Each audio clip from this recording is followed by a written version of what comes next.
And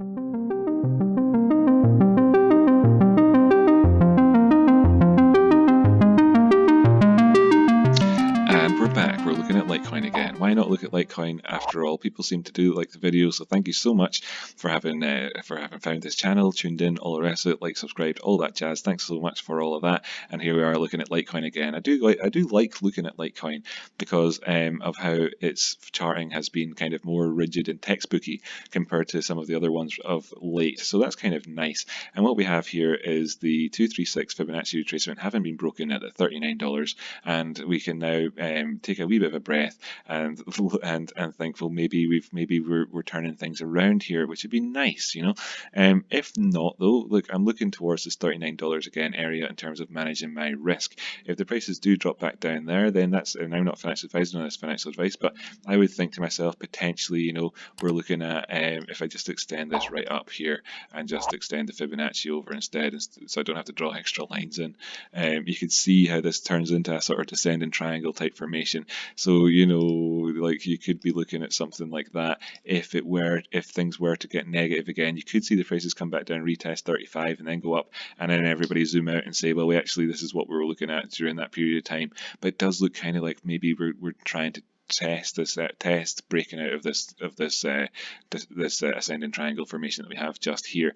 If that were the case, then you'd be looking at measured move potential of, you know, all the way up to the 50% retrace area at $54 or so. So, like, you know, that would be where you could look to, but there's a few profit taking lines to be had borne in mind before then. You've got 382 coming in at $47.50, the Cyan line at $48, that's the 144 exponential moving average, and the 233 exponential moving average there is coming in at $53 as well. So, you know, you've got profit taking targets all the way up there, and every single one of them is a humongous move. I mean, just from where we were before to where we are now, it's like 13%. I didn't even measure that correctly, could have gone lower, 15% perhaps up to there, you know. And if you look towards where the prices currently are right this second, up towards where the 382 is, you're looking at another 15%. So there's greedy targets to be had everywhere. So I would like to remind everybody to look out for the volatility in the market, you know, to be bearing in mind that while there's FOMO in the air, the reason why there's FOMO in the air is because people are witnessing these things happening, where they think, they look at the prices one day, the next day they see that they're 12, 15, 20% up. They think, oh gosh, you know, I've missed out on something here, and then end up buying into the top of the market, you know, when a correction could potentially happen after that. Now, I don't recommend doing this sort of thing, really, to be honest with you, ever. But say you were to get a correction from just here, then the reason why it kind of becomes important, as you can see, and this is maths, this is why it's not worth doing this, because it would always work out like this. But as you can see, if I draw a Fibonacci going wick to wick from our lows to our highs currently, that where the 236 is on this particular Fibonacci retracement is where the 236 is on the bigger Fibonacci retracement between these 2 points here.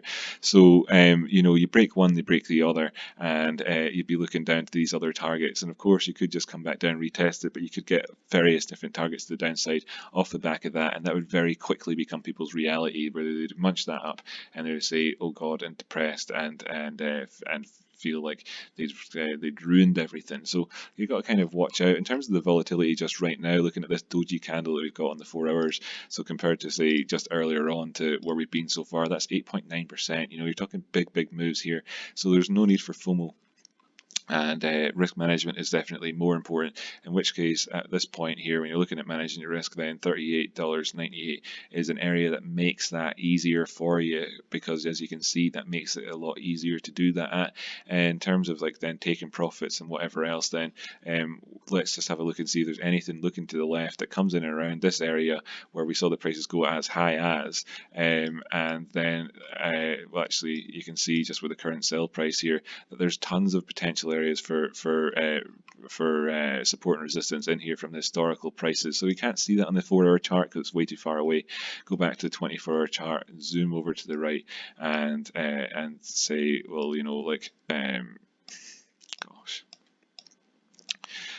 fail, and say what have we got in here where the current prices are, and look, and you can see here that it's acted as support in the past. There was in resistance and what potentially is some sort of strange inverse head and shoulders area there, and over here where we've seen the prices come back down and bump up against them quite a few times here over back in February 2019, and then back here as well in January 2019 when they came up and met that and found resistance there, and then where we found support as well just before breaking down there in November 2018. So we know this area from historical Litecoin trading and all the rest of it, that in here at $40 is a thing in and of itself. So while with all this FOMO going on, let's try and bear in mind that despite not having anything from the recent price action here to say like, oh bang, right there, that's where you got to look for. If we look back historically, in fact go to the weekly chart, we can see it even easier, I'm sure.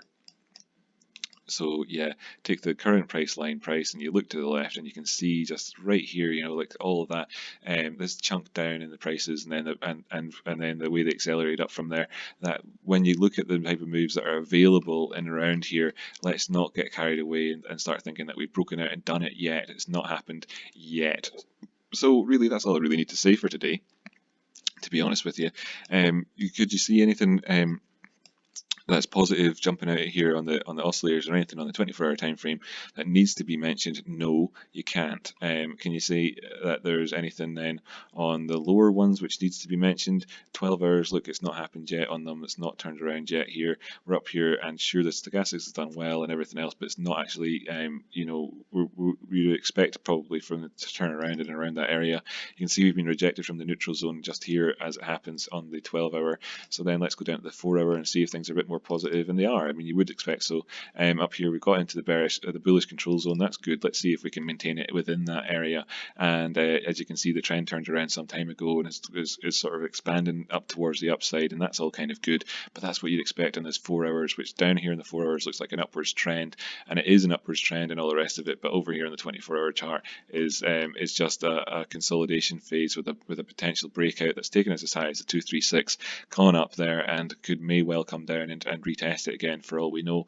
And given that there's such huge potential swings in the prices between all of these areas, then caution is advised there overall. Am I bullish on it feeling in general? Yeah, I am. So there you go. There's my general feeling on things. But I have to admit that all of this is going to follow the market. A couple of days positive price action in the traditional markets. This was green just 10 minutes ago. Might turn back to being green again. Leads you towards thinking that. But let's look and see where the prices only ever managed to come up as high as well. This low over here. You know, we've not actually managed to turn anything around on this chart. We're looking at a lot of chop. The trend's still very much negative, and you know, we've been breaking previous support and all the rest of it. So can we actually expect things to get really better overall? Just now looking at technicals, not exclusively, and then it's worth reminding people that things like the Italian death rate of the coronavirus is so tragically awful that if things like that start happening elsewhere as well, like say in America or United Kingdom, then you'd have yet another shock, I think, to the market occurring. So like you get little positive things like China saying, "Oh, I think we're over the worst of it." Then you get a big shock like it happening elsewhere in the world, and people can think about second waves and all sorts of stuff. So just in general, look out. The market itself and industry trading in general is quite choppy, volatile at the moment. So like really, that's thoughts to be to be kept in mind. But a little bit positive here, looking to see if we can challenge this area. If we can, going up towards that 21, and I want to see the 382 be respected and actually get support up above here. But my first anticipation of this would be a profit taking line. I would take profit there. I'd also take profit up at the 50% should we make it there, and not be too greedy overall. And of course, there's no harm to anyone shorting it, for instance, around those areas. I would be taking profit at this 236, and then of course anywhere in and around the upsloping part of this ascending triangle, for instance $35. So yeah, thanks very much for tuning in, and I'll see you in the next video.